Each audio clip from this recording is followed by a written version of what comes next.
Hello and welcome back to the channel. My name is Krashy, and today we are going to dive into jungle builds for every jungler that I play.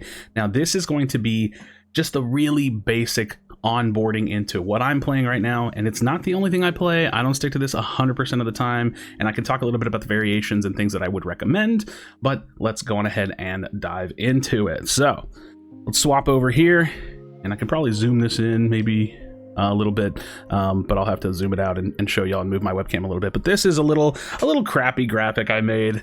I didn't really want to go too crazy with it, but let's go ahead and talk about the 10 junglers. Now there are a couple junglers on here that I don't really recommend. It's just the way that it is. I don't think Feng Mao is good. I genuinely think that this character is kind of bad, and I think that Countess is not really a jungler, but you can jungle it, and I'll go ahead and talk about how I jungle that. But let's go ahead and look at this little graphic, and we'll talk about all of the characters. Now let's start with Sevarog. Sevarog jungle actually is growing on me quite a bit. I actually think all tank junglers have grown on me quite a bit, as it gets him out of the laning phase, which he's not very good in, and it's not the best jungler. But again, we have 10 junglers on here, and these are the only characters I really jungle. I do Drongo jungle sometimes, but that's more for fun. And we're going to be with the Razorback. We have first straight into Fire Blossom. You're going to notice a trend on the tanks. We straight into Brimstone Fire Blossom. It's how you clear. It's how you don't have to waste time building another item or some other damage item to get into your good clear. So you're going to already see that straight off the bat. Right off the bat with the junglers in the tank role. Now we have Dynamo and Unbroken Will. I have also been building Raiment in here, kind of. I think it's just a phenomenal tank item, but the Dynamo is really strong. You just get in, you CC people, they take a bit of extra damage, and then Unbroken Will, that's right, is a really great tank item as well. So really strong items, and this is, like I said, 2-3 core item build, and then you build whatever you need. So really you don't even have to look at the third slots on a lot of these. Some of them I do have them pretty locked in, but yeah, that's just where I'm at right now. All right, as for Richter, I have the crown item. Oh god, I don't remember what it's called. I don't know if I'm actually going to keep using this or not whenever I jungle Richter. Tempest, that's what it's called. But it's a nice option that makes me feel like I don't have to fully lock into a tank role. If I jungle Richter, I probably will have like a rampage support or a steal off lane or something. I don't know that I'm locked in on this particular crest, but I think that he's got options. Obviously you could go Razorback as well. I think on Richter would be fine. Usually for Richter support you would run like Sanctification or the other support crest item that I can't remember the name of, but either way, very similar build. You're going to see the exact same thing for steel, so it's Richter steel jungle, very similar.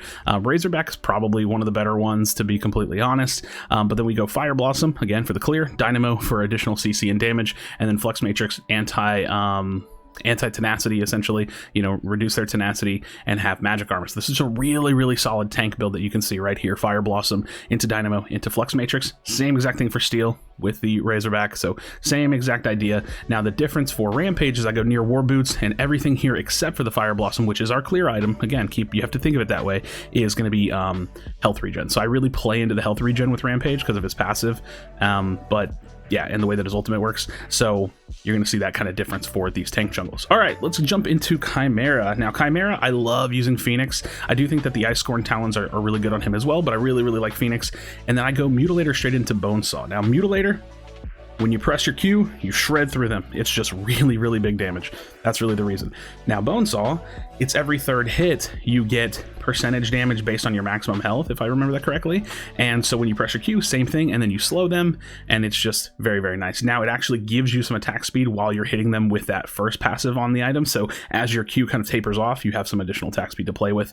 And then I'm thinking about throwing an augmentation in here. I've been starting to use augmentation more, but if not, I just go straight into salvation. So it's kind of like you build up your big shred on Chimera, then you build a little bit bruiser and like still a little bit more shred, but you're building up some health, and then you build bruiser and kind of keep yourself alive with a lot more health, a little bit of tenacity, and then a health shield with salvation.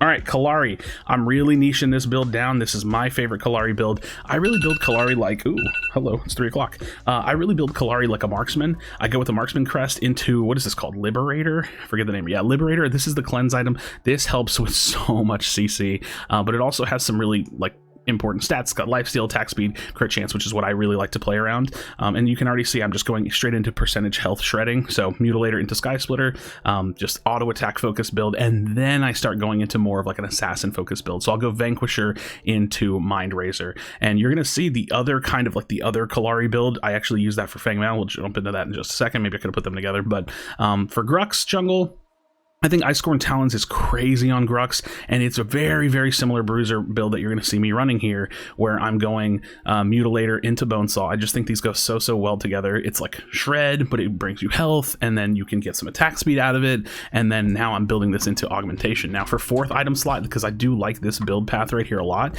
I'd probably go into Salvation. So I would do this build into Salvation, or I would start going into like actual defenses like Unbroken Will or something tankier if I really felt like I needed it. For Feng Mao, this is kind of like the other Kalari build. It's just a flat assassin build. You go the next crest item, and then you have Malady. This helps with your clear and just kind of blowing things up, and then you do like these double arcane power items with the mana building power. So you have Vanquisher that has an execute on it, and then you have Mind Razor, which helps with your clear a little bit, but mostly is going to also raise your physical power. So really solid, just kind of like bursty build. I do like an auto attack build on him, but I wanted to put this build up here so I could kind of talk about it a little bit. And also, I don't like Feng Mao at all. I just think he's completely terrible. For Crunch, same thing. I think Crunch is good with Phoenix or Icecorn Talons, but I mostly go Icecorn Talons since I'm doing this kind of on-hit build. We have Mutilator, same thing. It's just Mutilator. Mutilator's crazy, super strong. You're ripping through people, you're stealing health from them. And then I'm going straight into Augmentation, which again plays into Crunch, just spamming auto attacks and really starting to build up a little beefiness with some health, and then into Salvation. So same exact thing that I'm talking about. You build up a little bit of health, you go into Salvation, you have a health shield, you're doing damage, you have some true damage on hit, and you're really strong. And not to mention the fact that you can fight with the dueling zone on Icecorn Talons. And then Countess. Now you can't really see it. You can't see it, and I can't really move it. Let me see. I can probably move my webcam. Wait a minute. There we go. Countess. So we have the Obelisk. I really like Obelisk on her. For jungle, you need the blue crest. What is it called? The Occult Crest. You pretty much have to have it if you're jungling her, because you need to be able to heal a little bit. Her jungle is really bad. But then I'll go into the Azure Core, but I just do the Alchemical Rod on it to get the mana stacking. You full build the Wraith Leggings. Is that what it's called? Wraith Leggings? I'm so bad with names. Then you finish the Azure Core, then I go into something like Caustica. This is just big burst, right? I don't think she's probably the worst jungler on this list, to be completely honest. Even though she scales better than Feng Mao and is a better hero than Feng Mao, she's probably the worst jungler on this list, if I'm being completely honest. And this is just a starting point for a lot of these characters. I could tell you a tank Chimera build that I like to run. I could tell you I could copy paste the Feng Mao build for Chimera and have the much more, auto attack, or instant kind of like one shot out of stealth kind of Kalari build. I said Chimera, I think, for Kalari. With Grux, you could knock off like one of these items and go more into tanky options like Unbroken Will, I think is really solid on Grux. Draconum's a really solid item that I would probably build further down this build path. But ultimately, this is like a really good starting point for pretty much any jungle. And again, I'm not sold on this Richter crest just yet, but I just barely started jungling him and actually feel like it's pretty good. Like, it's stupid how good it is. But you can see some solid item choices that I'm already really leaning into. Mutilator. I think that like I'll tell you the 3 best items in the game: Fire Blossom, Mutilator, Sky Splitter. Those are like the best items in the game, and then those are followed up with Raiment, Dynamo, Flux Matrix, Unbroken Will, Salvation, Bonesaw. Like, you're seeing a lot of the same items on here. These are the items that I'm leaning into a lot on these builds. So friends, just wanted to put out a little bit of information. If you have any questions, definitely let me know. Ask away. This is just where I'm starting at, and it's only a 3-item build here, so you have 2 more items to play with, and there's already some obvious ways you can shift things around. Like I said, there's a tank Chimera build that I think does really well. There's probably a tank Grux and Crunch build that does really well. You can probably build a little bit more damage on some of these tanks if you really want to. Like, for example, with Sevarog and Richter, my 4th item will probably be a World Breaker to give myself a little bit extra magic power and to be able to bring a little bit more damage to team fights. So that's what I'm thinking. Let me know your thoughts in the comment section down below. If you haven't already, subscribe to this channel for future Predecessor content, information, guides, gameplay videos, whatever you're looking for. Let me know that as well in the comments. As always, drop a like on the video, subscribe for future Predecessor content, be sure to be kind of one another, tell somebody you love them, and I'll see you on the next video.